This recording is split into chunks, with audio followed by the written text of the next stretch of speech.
মস্তয়া গরি তিন দিনের ভিতরে লাজ নাই কোনো ঠিক আরে ঘরে ঢুকে দেবনি উদয় কাটে দি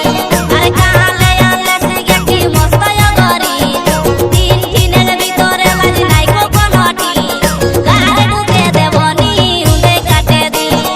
ঘরে ঢুকে দেবনি উদয় কাটে দি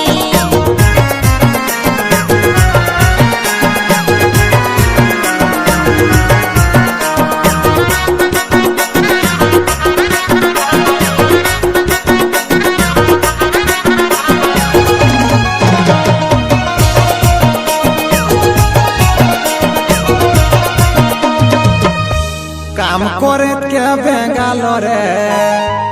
चटाई हेलो को दारे सुने सुने बाबू माँ काम करे के बेंगालोरे चटाई हेलो को दारे सुने सुने बाबू माँ हाल घर छोआ है कि नहीं घरी